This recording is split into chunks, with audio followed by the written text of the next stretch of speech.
Hello दोस्तों, आपका स्वागत है हमारे चैनल में जिसका नाम है टेक्निकल एंड मैकेनिकल सुमन।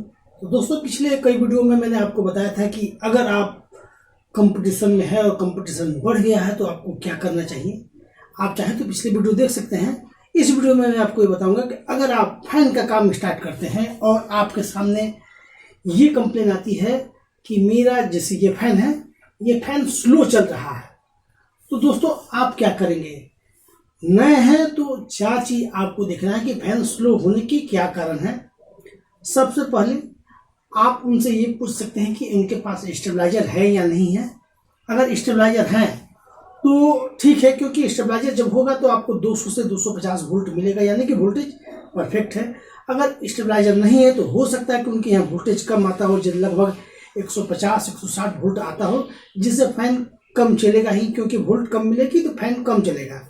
तो एक तरह से आप ये पूछकर आप उनकी समस्या को सॉल्व कर सकते हैं। या फिर वो कहते हैं कि हमारे पास स्टेबलाइजर है और उसके बाद भी आपकी फैन धीरे चल रही है, तो और मुख्य कई कारण है। जैसे कि आप उस फैन को देख सकते हैं कि उसकी फैन कितने दिन की है, पूछ लीजिए उनसे कि उनको ग्रीसिंग किए, या फिर उसको जो कंप्लीट करवाना है उसको कंप्लीट करने से पहले आपको पूछना होगा उनसे कि अगर आपने जो फैन है उसको कितने दिन पहले सर्विसिंग करवाई है, यानी कि उनकी जो सर्विसिंग है कितने दिन पहले हुई थी। तो अगर वो बताएंगे कि लगभग 2 या 3 साल से एबव है तो आप उनकी सर्विसिंग कर सकते हैं। क्योंकि होता क्या है कि जब पंखे चलते हैं तो कुछ दिन चलने के बाद उनकी जो पंखे की जो ग्रीस है इत्यादि है जो सूख जाती है, या फिर समय के साथ में सूख जाने से वो थोड़ी हार्ड हो जाती है, थोड़ी वो टाइट चलने लगती है और वो थोड़ी सी जाम चलने लगती है, जिससे पंखे की स्पीड कम हो जाती है।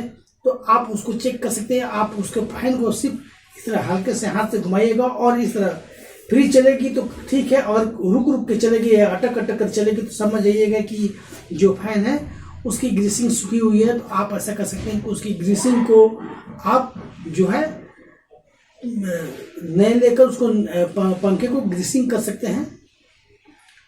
और तीसरी जब फॉल्ट आती है कि अगर कहते हैं कि आपने ग्रीसिंग कर दिया फिर भी पंखे धीमी चलती है, तो तीसरी फॉल्ट ये है कि कंडेंसर पुराना होने के कारण जो है कंडेंसर की कैपेसिटी कम हो जाती है। जैसे कि पहले के जो पंखे होते थे उसमें ऑयल वाली जो कंडेंसर लगती थी वो काफ़ी अच्छी और काफ़ी ड्यूरेबल होती थी, लेकिन अब कंपटीशन के कारण जब बिना ऑयल वाली सस्ती आप कंडेंसर डालते हैं या कोई भी कंडेंसर सस्ती डालता है तो साल 2 साल के बाद उसकी कैपेसिटी कम हो जाती है।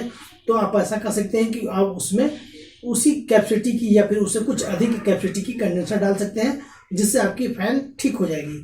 अगर आपने ये तीनों कारण चेक कर लिए हैं, इसके बाद भी फैन की स्पीड तेज नहीं होती है, तो आप उनसे ये पूछ सकते हैं कि फैन की स्पीड कब से कम है। कभी कभी ऐसा होता है दोस्तों कि अगर फैन जल जाती है, उसे रिवाइंड करने के लिए मैकेनिक्स के पास जाते हैं, और मैकेनिक्स क्या करते हैं कि थोड़ी जल्दी में उसकी जो कॉपर वायर है जो काटते हैं और काट कर उसको लगभग उसे प्लेयर या तेज किसी चीज़ से जो कॉइल को निकालते हैं तो उसमें उसकी कोर जो है फैल जाती है। फैल जाने के कारण क्या होता है कि उसकी जब फिर दोबारा रिवाइंडिंग होती है तो कोर फैली रहने का हो जाने के कारण उसमें जो है कोर जो है मैग्नेट सही से नहीं बना पाती है, जिससे क्या होता है कि आपकी जो है फैन की स्पीड तेज नहीं हो सकती है। उस जगह पर आप उसको ये सजेशन दे सकते हैं कि कंडेंसर बढ़ा दीजिए, या फिर सजेशन ये दे सकते हैं कि जब तक ये चल रहा है तब तक चलाइए, अन्यथा इसकी स्टेटर बदलनी पड़ेगी क्योंकि इसकी स्टेटर की कोर जो है खराब हो चुकी है।